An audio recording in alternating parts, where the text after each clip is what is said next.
Why, you've arrived in the very nick of time. That is my name, and this is my lady. When last we left our beloved Jägelschmidt, she was in this stunning red dress, and now a suitor, Mr. Isaac Newport, is in the room over here, and Dingleberry is jealous, and Mother has just pulled up to the mansion. Oh, the drama! Let us see what unfolds. Dingleberry, please check who has arrived. Yes, my lady. Dingleberry quickly walked over and opened the door to see outside. Your mother has returned. Oh, shit! I felt my heart stop. Was my luck just terrible today? Dingleberry quickly exited the front doors to assist my mother out of her carriage. I stood, knowing that my mother would want me to be at the lobby waiting for her. I felt frozen, unsure of how to explain the second carriage to my mother, who was very quickly on her way inside. It was a suitor, but I didn't want her to get the wrong idea. Oh, damn. Oh, damn. At last, my mother stepped into the lobby with Dingleberry carrying her bags almost effortlessly behind her. Ah, there you are. Punctual as expected. Oh, no. My mother quickly stepped up to me and looked me up and down. I waited to see how she would respond. I wore red instead of white, but I was 17, almost 18. I was old enough to make my own decisions. Why are you wearing the red dress? I grimaced. I wanted to wear a red dress, Mother. I should have you march back to your room and change. However, I don't have the patience to argue with you about this. Oh, no. I sighed silently. I was never going to please her. Now, can you explain to me why there's another carriage in the front? It was already there. I mean, I guess, I don't know. I had to be calm. She had to understand that I was not interested in a suitor, nor did I invite him. Isaac Newport wanted to visit today, Mother. He was in town and decided to stop by. And where is he? In the drawing room, Mother. I have no time for guests. I have much to do, and I won't have you entertaining guests without me. I can entertain on my own. My mother turned her head to Dingleberry. Escort him out. Yes, madam. She's ruining my plans. Dingleberry gently placed my mother's luggage down, away from the door, and quickly left for the drawing room. Now, have you been keeping up with your studies? Yes, Mother. Have you been practicing the piano? Yes, Mother. Perfecting your handwriting? Yes, Mother! Good. Then we can discuss. As she was about to finish her statement, Isaac and Dingleberry entered the lobby, walking towards the exit. Isaac stopped and bowed to my mother. Oh, hello, Lady Beaumont. It is a pleasure to meet you. It is a pleasure to meet you too, Mr. Newport. I'm afraid we have some business to attend to, so we cannot entertain you today. Feel free to stop by tomorrow. I understand perfectly, ma'am. Please, have a good day. Isaac bowed to my mother before smiling at me. And a good day to you too, Miss Beaumont. Oh, snap! He said good day. Oh my god, he said good day!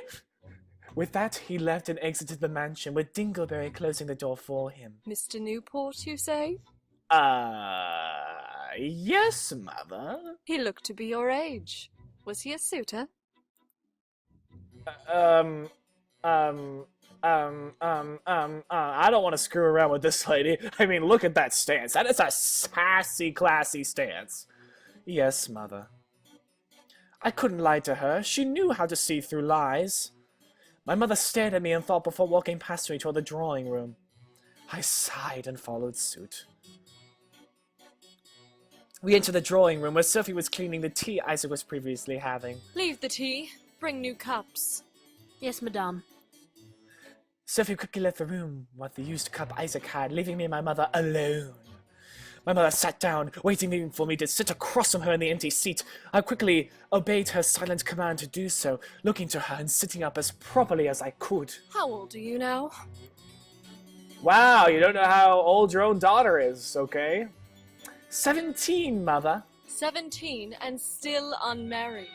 What am I to do with you? Oh, I don't know. Perhaps I could just go get more education and go outside and learn my own trade and learn my own lot of life without needing a man, mother. I bit my tongue. I knew better than to speak back to my mother when she talked like that. She had been hoping one day I would marry, but it was becoming futile. Futile? Anyways, I will be staying here for a couple of days to deal with some in-town business. I expect you to entertain Mr. Newport properly should he return. This goes for any suitor, understand? Yes, mother. The dinner schedules will be upheld as I am here. If you are not at dinner during the scheduled time, you will not eat. Understand? Yes, mother. Good. My mother was strict, but for good reason. She wanted me to be a perfect lady, suitable for marriage and upholding a family. If I was a toe out of line, I would be lectured until I regretted ever disobeying. We drank tea, barely speaking to each other, before I was dismissed back to my room.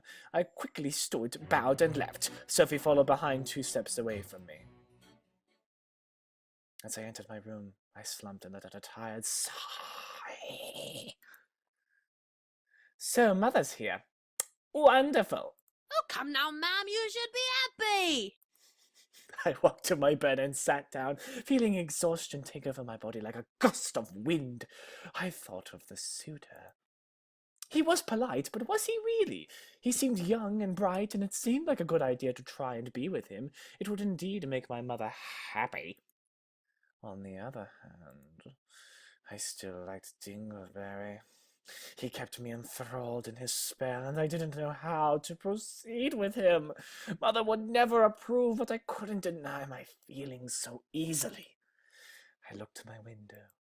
Life's not fair, is it? You keep saying that, miss. If you keep looking at it like that, you'll never get oranges. But what can I do? My eyes travelled down, wanting to land in my lap. However, my gaze stopped at an envelope stuck in the window. Huh? What is this? I stood and walked to the window, taking out the envelope and opening it. I took out the parchment and read it aloud. The girl puts on the red hood, bishop to king, K. Again another riddle! What was going on? A riddle? The glass slipper bit talks about Little Red Riding Hood, but the second part talks about chess again. This makes no sense. Ooh, maybe it's a sign. Someone's telling you to, Out with it, Sophie! I don't think so, Sophie. Was I sure, though?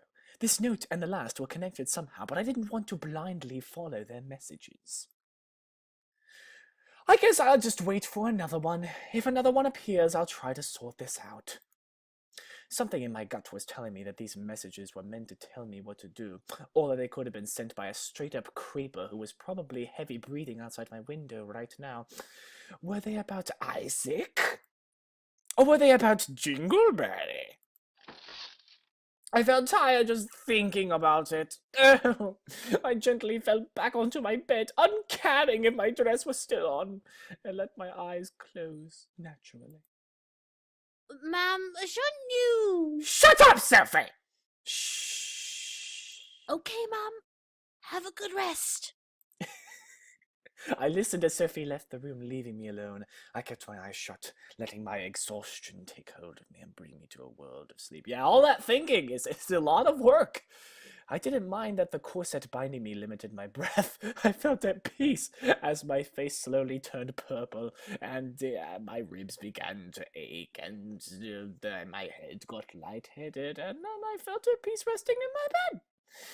I didn't even open my eyes until hours later when the sun was down.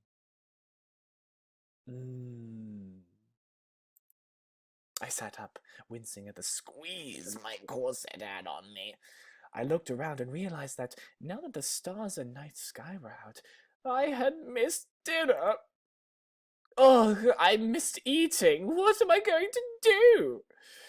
As I asked myself that question, I looked to my desk where a plate covered with a small tray cover sat. I stood and walked over, opening it to reveal a plate of food. Sophie, I will have to thank her when she returns. I ate my food, studied, and went back to bed after taking off my dress, corset, and shoes. I needed tomorrow to happen.